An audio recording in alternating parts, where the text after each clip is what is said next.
Good news for the introverts. Introverts usually think that making connections and building relationships is something that comes more naturally for extroverts. The average extrovert probably wouldn't agree or disagree with this belief. The extrovert simply wouldn't think about it, because extroverts are often too busy being themselves to stop and analyze what they're doing. Contrary to what introverts might think, extroverts face their own challenges connecting. This topic is examined in greater detail in Chapter 3.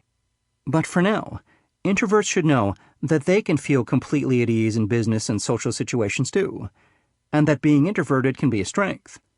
Introverts are often naturally equipped to initiate connections because they tend to be good listeners. If you are an introvert, the key is to listen to your own rhythms. Don't try to emulate your wildly gregarious colleagues. Instead, pay attention to what makes you comfortable. Do you get tired after a long night of chit-chat? It's okay to leave a function on the early side, to connect with whomever you need to, and then bow out before the shindig dies down. When you are part of a group conversation, do you prefer to listen to others and only speak up when you have something to say? Then by all means do just that. It's entirely fine. In terms of behaviors, whatever you decide feels authentic and true is what is okay. My friend Julie is an introvert and normally quite shy. When a guy she'd been dating, and really liked, invited her to dinner to meet his parents, she told me that she smilingly accepted, but inside she felt totally nauseous. "How am I going to get through this dinner?" she asked me. "What should I do?" When I answered, "What about just being yourself?" she looked at me as if I had 10 heads. Clearly, that wasn't something she felt would come naturally to her in the situation. She was worried that she might not live up to his parents' expectations, and she didn't know how to come across as the perfect girlfriend. If you feel like being quiet and waiting for someone else to start the conversation, wait. You're allowed, I said. A light went on in her eyes, as if suddenly understanding that she could give herself permission to just be herself. The next time I checked in with her, I asked how the dinner had gone. "It was actually fine," she said calmly. "We may not have become super close in the first meeting, but I didn't feel like an idiot for being shy. To be honest, it was a revelation for me. I realized that being shy is no big deal. I don't have to struggle to cover it up. I can accept myself for it and be okay in new situations, even if they're still a bit uncomfortable. When you need to fake it, make it real. Sometimes we find ourselves in situations with people we simply don't like, for whatever reasons. In non-professional settings, these situations can be straightforward to deal with, because often all you have to do is just minimize contact with that person. In business settings, though, these situations can be more of a challenge. When faced with a difficult colleague, how do you change a contentious dynamic into a productive one? For me, these challenges are often thorniest in the realm of performance appraisals. Almost as soon as I started managing direct reports in my career, I realized there would be times when I'd have to review troublesome colleagues who angered me because they were underperforming, or frustrated me because their poor social skills made it tough for everyone else to work with them.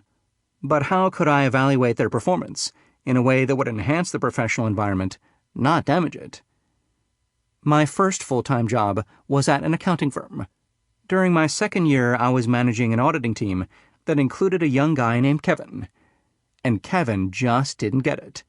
The demands of the project were intense, and the time frame was tight, so it was important that everyone perform optimally.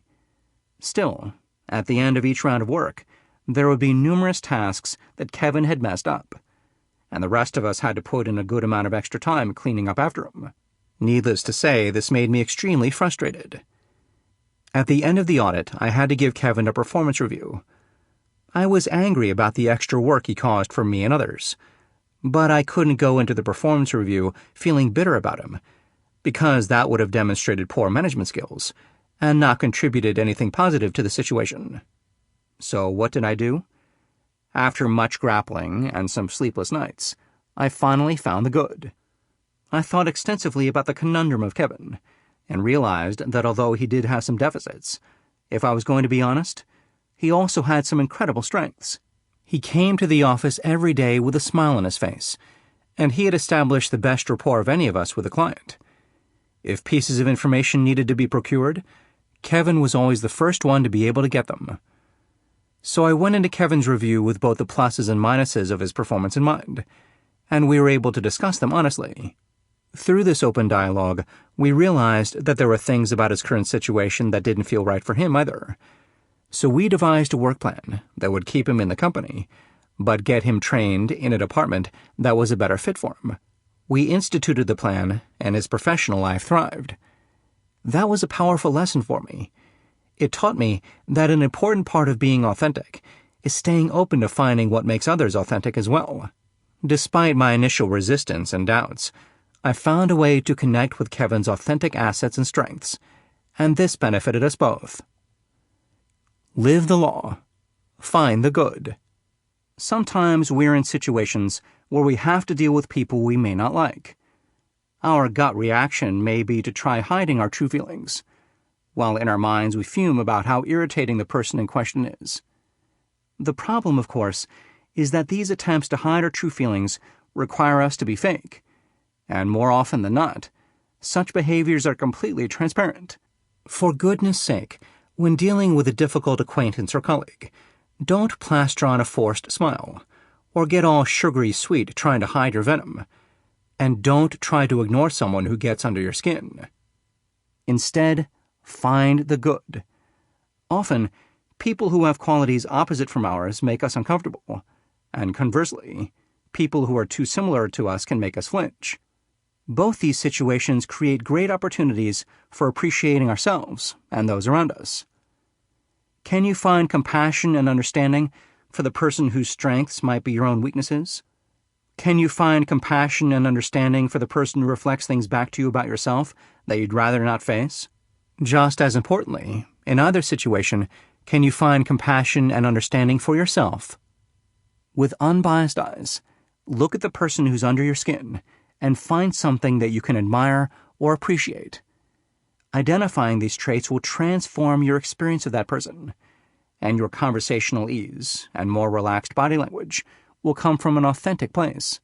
You don't need to become best friends with a person, but you don't need to keep acting in ways that might create or exacerbate a bad situation either.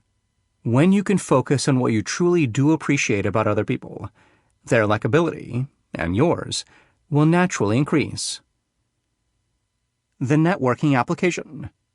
Being authentic is not a permission slip to be rude, obnoxious, or inappropriate.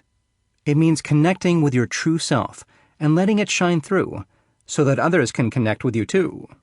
It means listening to your inner dialogue and internally noting your initial, unfiltered responses to things.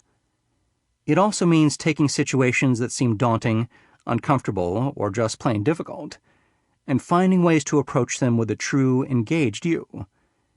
Is there a networking event you are dreading, but feel you should attend? If it's something you should, but don't have to do, delete it, and let yourself off the hook. If it is in fact imperative that you attend the event, reframe it so that you are attending it your way, converting it into something you want to do, or are happy to get to do. Think about Samuel. He reframed his predicament of dreading his employer's fundraising events by focusing on smaller groups at those events, not only setting up situations for himself that felt more natural, but also creating opportunities for real communication. Being authentic will get you where you need and want to go, and will be your path to building the most meaningful and enriching connections with others. Refresh your memory. The law of authenticity.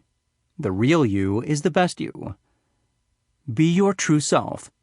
The right way to be is what feels right for you, whether that's leaving an event early or staying all night, being the life of the party, or mingling in smaller groups.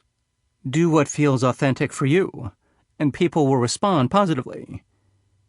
Make the connections you want to make. The relationships you genuinely care about are the ones that will form the strongest network you can build. Do it, reframe it, or delete it. Understand your choices and adjust your attitudes to reflect your authentic self. When there are things you have to or should do, convert them into things you get to or want to do. In other words, Look for something in the situation that feels real and more acceptable to you. If there are any have-tos or shoulds that aren't imperative, delete them. You have choices. When you need to fake it, make it real. Finding the good in difficult situations or personalities allows for more productive and positive interactions.